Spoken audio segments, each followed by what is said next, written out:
اعوذ باللہ من الشیطان الرجیم بسم اللہ الرحمن الرحیم رب اشرح لی صدری ویسر لی امری واحلل عقدۃ من لسانی یفقہوا قولی رب زدنی علما۔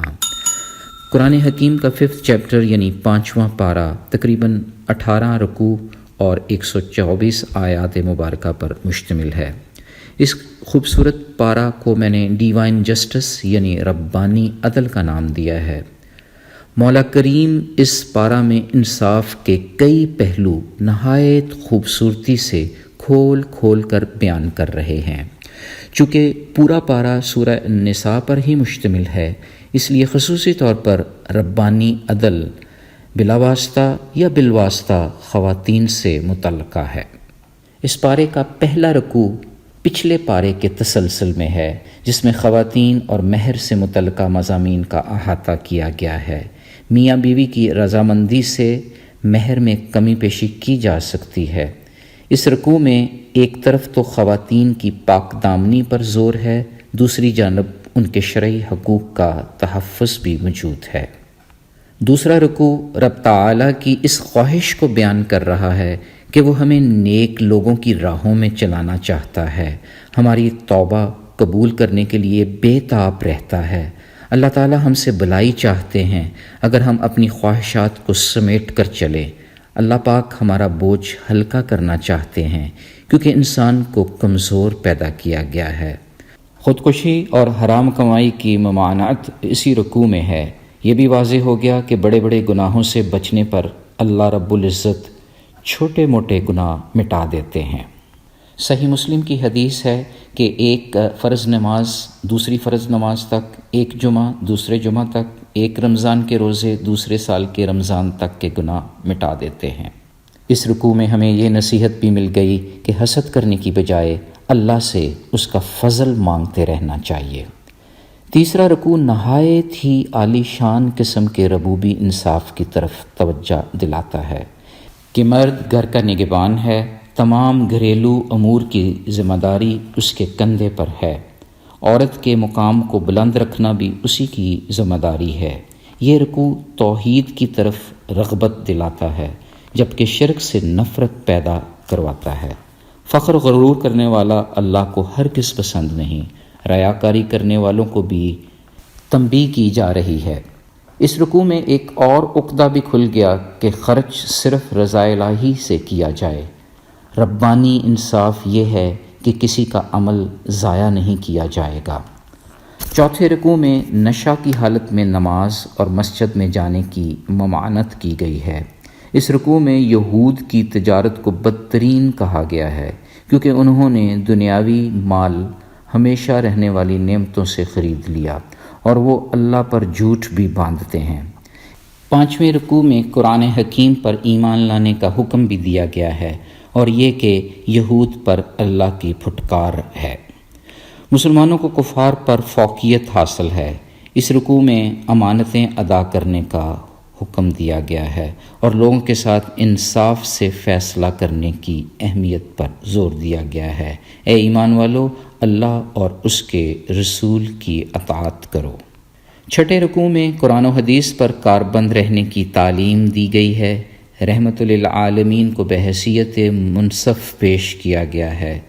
اطاعت گزاری سے ہمیں شہداء، انبیاء کرام، صدیقین اور صالحین کی رفاقت نصیب ہوگی اور یہ یقیناً بڑا ہی فضل ہوگا۔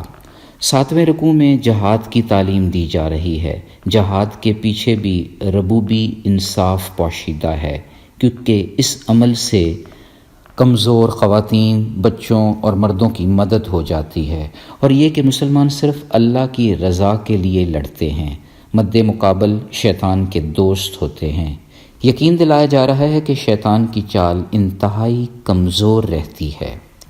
آٹھویں رکوع میں اس بات کی وضاحت ہو رہی ہے کہ جہاد کا حکم مسلمانوں کی خواہش کے عین مطابق آیا تھا، مگر ڈرنے والوں کو قائل کیا جا رہا ہے کہ پرہیزگاروں کے لیے آخرت ہی بہتر ہے۔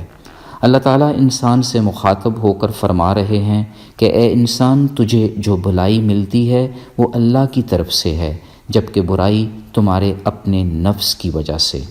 اس رکوع سے مزید واضح ہو رہا ہے کہ رسول اللہ صلی اللہ علیہ وآلہ وسلم کی اطاعت اللہ تعالیٰ ہی کی اطاعت ہے۔ بخاری اور مسلم کی ایک مشترکہ حدیث ہے کہ رسول اللہ صلی اللہ علیہ وآلہ وسلم نے فرمایا، جس نے میری بات مانی اس نے اللہ سبحانہ تعالیٰ کی بات مانی، اور جس نے میری بات ٹھکرائی اس نے اللہ تعالیٰ کی بات ٹھکرائی۔ اسی رکوع میں قرآن پاک پر غور و فکر کا حکم بھی دیا جا رہا ہے۔ نیکی کا بدلہ نیکی ہی ہے۔ حکم دیا جا رہا ہے کہ ایک دوسرے کے سلام کا جواب دیا جائے۔ ترمذی اور نسائی میں درج ایک خوبصورت حدیث ہے کہ ایک شخص رسول اللہ صلی اللہ علیہ وآلہ وسلم کی خدمت میں حاضر ہو کر کہنے لگا، السلام علیکم۔ آپ صلی اللہ علیہ وآلہ وسلم نے وعلیکم السلام فرما کر اس کے سلام کا جواب دیا۔ پھر وہ بیٹھ گیا تو آپ صلی اللہ علیہ وآلہ وسلم نے فرمایا، اس شخص کو 10 نیکیاں ملی۔ پھر ایک دوسرے شخص نے آ کر کہا، السلام علیکم ورحمۃ اللہ۔ آپ صلی اللہ علیہ وآلہ وسلم نے جواب میں وعلیکم السلام ورحمۃ اللہ فرمایا۔ پھر جب وہ بیٹھ گیا تو آپ صلی اللہ علیہ وآلہ وسلم نے فرمایا، اس شخص کو 20 نیکیاں ملی۔ پھر آخر میں ایک اور شخص آیا اور اس نے کہا، السلام علیکم ورحمۃ اللہ وبرکاتہ۔ آپ صلی اللہ علیہ وآلہ وسلم نے جواب میں وعلیکم السلام ورحمۃ اللہ وبرکاتہ فرمایا۔ پھر جب وہ بیٹھ گیا تو آپ صلی اللہ علیہ وآلہ وسلم نے فرمایا، اس شخص کو 30 نیکیاں ملی۔ پھر آگے چل کر اس پارے کا 9واں رکوع اس بات کی وضاحت کر رہا ہے کہ اللہ جن کو گمراہ کر دے اس کے لیے کوئی راہ نہیں نکل سکتی۔ منافقین خود تو گمراہی میں ہی ہوتے ہیں، وہ مسلمانوں کو بھی گمراہ کرنا چاہتے ہیں۔ اس امر کی بھی وضاحت ہو گئی کہ منافق کئی روپ دھار کر منافقت در منافقت جاری رکھتا ہے۔ 10ویں رکوع میں جان بوجھ کر یا غلطی سے قتل کرنے سے متعلقہ شرعی احکامات ہیں۔ مومن کا اپنے کسی مومن بھائی کو قتل کرنا کسی بھی صورت جائز نہیں۔ اس رکوع میں کسی بھی غلط قدم اٹھانے سے پہلے تحقیق کا حکم ہے۔ مجاہدین کی فضیلت بھی اسی رکوع میں پیش کی گئی ہے۔ اس پارے کا 11 رکوع ہجرت کی ترغیب دے رہا ہے اور اس کی برکات کا احاطہ کیا جا رہا ہے۔ اس پارے کی 100ویں اور 11ویں رکوع کی 4تھی آیت کے متعلق ابن عباس رضی اللہ تعالیٰ عنہ فرماتے ہیں کہ حمزہ بن جندب رضی اللہ تعالیٰ عنہ اپنے گھر سے ہجرت کے لیے نکلے اور آپ صلی اللہ علیہ وآلہ وسلم تک پہنچنے سے پہلے ہی راستہ میں ان کا انتقال ہو گیا۔ اس موقع پر یہ آیت مبارکہ نازل ہوئی۔ پھر پارے کے 12ویں رکوع میں نماز قصر کا بیان ہے اور نماز خوف یعنی جہاد کے موقع پر پڑھی گئی نماز کی مختلف اقسام پیش کی گئی ہیں۔ اس رکوع میں فرمایا جا رہا ہے کہ جب تم نماز ادا کر چکو تو اٹھتے بیٹھتے اور لیٹتے ہر حال میں اللہ کا ذکر کرتے رہو۔ 13ویں رکوع میں حکم صادر ہو رہا ہے کہ اللہ تعالیٰ کی دی ہوئی بصیرت کے ساتھ فیصلہ کیا جائے اور خیانت کرنے والوں کی طرف سے دفاع مت کیا جائے۔ مزید یہ کہ اللہ رب العزت سے بخشش مانگی جائے کیونکہ وہ بخشنے والا بے حساب رحم کرنے والا ہے۔ مزید وضاحت ہو رہی ہے کہ رب تعالیٰ سے کوئی چیز چھپائی نہیں جا سکتی۔ اس رکوع میں یہ بات بھی کھل کر سامنے آ گئی کہ جو کوئی برائی کرتا ہے یا اپنی جان پر ظلم کر بیٹھتا ہے تو پھر اللہ تعالیٰ سے استغفار کرے، اللہ تبارک و تعالیٰ اس کو بخشنے والے نہایت مہربان ثابت ہوں گے۔ پھر اسی رکوع میں جھوٹا الزام لگانے پر سخت وعید آئی ہے۔ 14ویں رکوع میں حضور پاک صلی اللہ علیہ وآلہ وسلم کو اللہ کی رحمت اور اس کا فضل یاد دلایا جا رہا ہے۔ اللہ تعالیٰ نے کتاب و حکمت اتاری، وہ کچھ سکھایا جو آپ صلی اللہ علیہ وآلہ وسلم نہیں جانتے تھے۔ رکوع مزید واضح کر رہا ہے کہ جو شخص صرف اللہ کی رضا حاصل کرنے کے لیے لوگوں میں اصلاح کا حکم دیتا ہے وہ بہت بڑے ثواب کا مستحق ہو جاتا ہے۔ 15ویں رکوع میں یہ بات واضح ہو گئی کہ شرک سب سے سنگین گمراہی ہے۔ ترمذی شریف میں درج ہے کہ حضرت علی کرم اللہ وجہہ فرماتے ہیں، پورے قرآن مجید سے مجھے یہ آیت سب سے زیادہ محبوب ہے۔ 15ویں رکوع کی یہ پہلی آیت مبارکہ ہے جبکہ اس 5ویں پارے کی 116 نمبر آیت ہے۔ اس رکوع سے مزید روشنی مل گئی کہ دیویوں کے پجاری شیطان کے پجاری ہیں۔ شیطان گمراہ کرتا ہے، اس کے سبز باغ دکھلائے جانے کے وعدے سراسر فریب ہیں۔ شیطان پر اللہ سبحانہ وتعالیٰ کی لعنت ہے۔ نجات کا دور و مدار نیک اعمال پر ہے۔ نیک اعمال کا خلوص نیت پر مبنی ہونا، سنت کے عین مطابق ہونا شرط ہے۔ اس رکوع میں ہم یہ بھی جان گئے کہ اللہ تعالیٰ شہنشاہ مطلق ہے، ساری کائنات اللہ کی مملوک اور اسی کی مخلوق ہے۔ 16ویں رکوع میں یتیموں کے ساتھ ربانی عدل کا حکم ہے۔ میاں بیوی میں اتفاق قائم رکھنے کی نصیحت بھی ہے۔ مزید حکم دیا جا رہا ہے کہ اللہ تعالیٰ سے دنیا اور آخرت دونوں کا سوال کرو۔ بخاری شریف اور صحیح مسلم میں یہ درج ہے کہ رسول اکرم صلی اللہ علیہ وآلہ وسلم اکثر و بیشتر یہ دعا مانگا کرتے تھے، اللہم آتنا فی الدنیا حسنۃ وفی الآخرۃ حسنۃ وقنا عذاب النار۔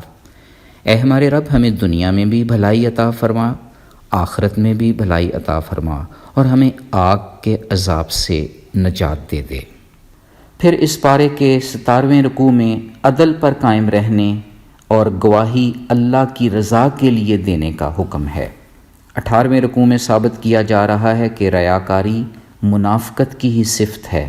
منافقین تردد کا شکار رہتے ہیں۔ کفار سے دوستانہ تعلقات کی ممانعت کی گئی ہے۔ مزید یہ کہ اللہ تعالیٰ شکر گزاروں کی خوب قدر کرتا ہے اور پرخلوص توجہ ضرور قبول فرماتا ہے۔ رسول پاک صلی اللہ علیہ وآلہ وسلم نے فرمایا، اپنے دین میں خلوص پیدا کرو، تمہیں تھوڑا عمل بھی کافی ہوگا۔ خلاصہ چیپٹر یہ ہے کہ رب کے عدل کے رنگ بہت نرالے ہیں۔ ہر رنگ محبت اور رحمت سے بھرا ہوا ہے۔ ربانی انصاف محبت سے لبریز ہے۔ اللہ رب العزت کے عدل کی معراج قبولیت توبہ میں پوشیدہ ہے۔ آئیں رب کے حضور خلوص دل سے دعا گو ہو جائیں کہ وہ شیطان کی چالوں سے بچا کر رکھے، شرک سے محفوظ فرمائے، ہمیں اپنی نجی اور پیشہ وارانہ زندگی میں عدل و انصاف سے کام کرنے کی توفیق عطا فرمائے۔ ہم اللہ اور اس کے رسول کی ایسی اطاعت گزاری کریں کہ ہمیں انبیاء اکرام، شہداء، صدیقین اور صالحین کی رفاقت نصیب ہو۔ آمین یا رب العالمین۔ سبحان ربک رب العزت عما یصفون وسلام علی المرسلین والحمد للہ رب العالمین۔ فی امان اللہ۔ اللہ حافظ۔